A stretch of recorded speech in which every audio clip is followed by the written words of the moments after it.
It's the beginning of August in Norway, and I'm sitting at a bus stop near the town of Sund, south of Oslo, well past midnight.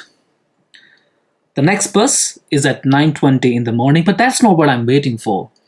Sitting there, I'm massaging the heel and the plantar of my left foot as it rests on my right knee, while the sock is halfway down, hanging by toes. It's raining. As the rain fades into light drizzle, I pull up my socks, wear the shoes, zip up my rain jacket, pop in a caffeine capsule, put on my backpack, turn on my headlamp, and continue to hobble on this road towards Oslo. I'm walking under the E6 expressway to get on the other side. But I can't walk. At every step, as my foot touches the ground and bears my weight, it sends a wave of pain from my leg and spine, and my body leans towards right. And then it leans towards left on the next step as it sends another wave up my spine.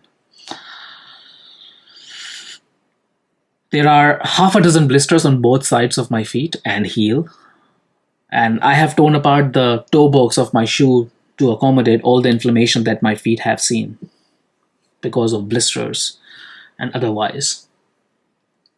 I last slept 2 nights ago, so it's getting more and more difficult to keep my eyes open. And the caffeine tablets that I've been consuming, those capsules, they have stopped working long ago. But despite that, I'm still popping them in, hoping that it will at least keep my body up and functioning, if not eyes. But while my eyes are barely open, my brain, for some reason, it's alert.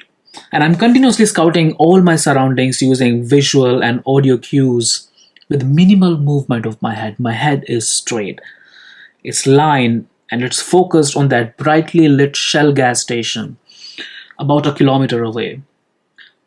And every other minute, I take a glance at my watch to check how much distance I must walk before I can sleep again.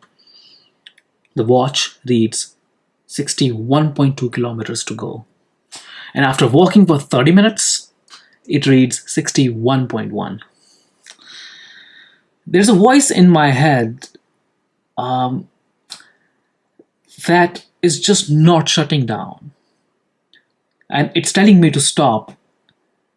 And it goes, "You're pathetic. You're so bad that you walked 100 meters in the last 30 minutes. You know that guy from Jamaica? He takes 9 seconds. And you call yourself a runner? You should die of shame. And you are already 24 hours late. Does it even matter? You should have just stayed home and exported those photos maybe and worked on those research paper. Well, have you even started writing that paper yet?" While I attempt to reason with this voice in my head, another one goes, "Don't listen to him. Reach that gas station. There is a cafe there. Have some warm meal and you're fine. Then you can continue going." The second voice makes more sense. But before I come to terms with this second voice, the third one goes, "Fuck it. Run. The faster you are, the better you will be, quicker you will reach home, and faster you can sleep." That also makes sense. Then another voice in my head goes, "Wait, if sleeping is the end goal, why to have all this complicated process? Just go to the gas station. There must be a bench somewhere. Sleep on that. There's a bus at 9:20 in the morning. Board that bus. Go home. It's simple. Why to complicate things?"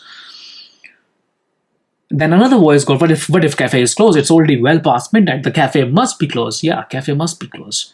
Are there self-service cafes? There are no self-service cafes, but while I'm still struggling to understand how cafes function, there is another voice that goes, "Wait, why do you need a cafe? You have a bag of chips, chocolate, trail mix in your bag. Why don't you eat that?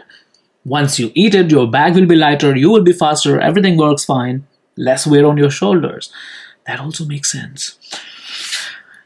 There are countless voices in my head that are just continuing to argue. I know I can identify at least 7 of them as I walk towards this gas station. The cafe Sun Grill at this Shell gas station is closed, but the lights inside are on. So I knock at the door, but no one answers. There are no benches anywhere at the gas station, so I get outside of the back of this gas station and crash on a small platform next to those pumps close to the ground. I remove my bag, open the folds, and take out a bag of chips. And as I take out the first wafer and eat, voice in my head goes, "Ah, nice. That's what you needed. Salt."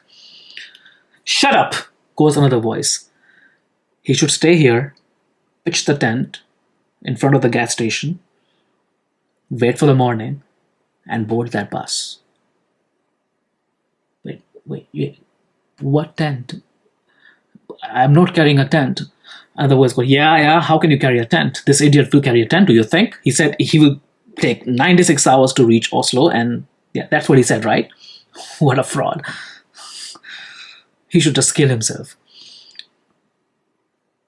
While I'm listening to this voice, another voice in my head goes, "I have an idea. We have time until 9:20 a.m. Anyway, we are staying here until 9:20 a.m. and we have to kill all this time.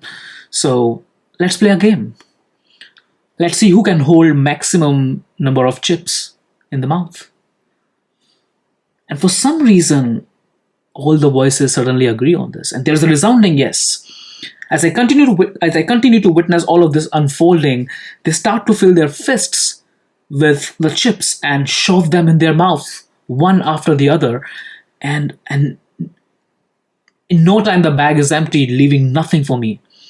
It's a 400-gram bag of chips that is empty, and then it flies away in the breeze.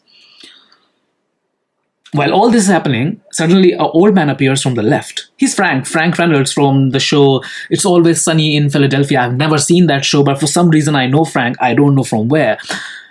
As he approaches me, he says, "You look tired, boy. Do you have some energy drink?" And I reply, "No."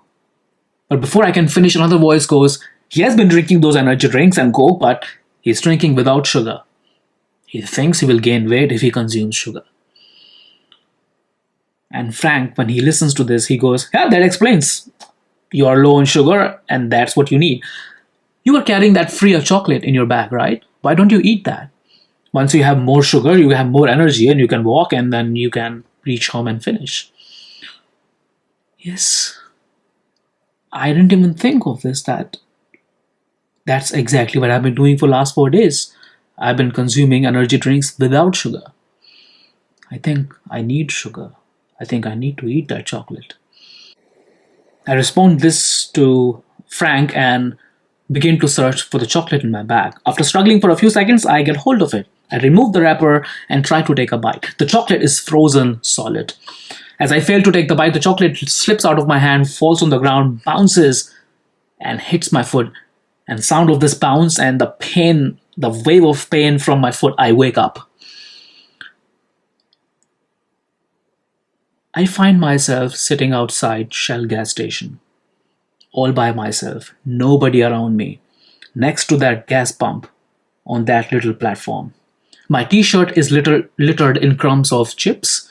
My throat is choked with those chips. Bag of chips is missing. Next to my feet lies my phone with its screen cracked, its cover flying somewhere else. I'm shivering, my stomach is hurting, I'm nauseous, the voices in my head are silent. It's 40 minutes since the last time I checked my watch. Now it reads 59.8 kilometers to go. Sitting there, I recall what just happened. I recall eating the entire bag of chips by myself with no motor control. And I remember seeing Frank walk towards me from the left and talking to me. I recall taking my phone outside my bag, removing its cover and trying to eat it, thinking it is a chocolate. The chocolate that I had consumed 4 days ago. I shove finger down my throat and puke out all the egg chips that were stuck in my throat and crash on that platform.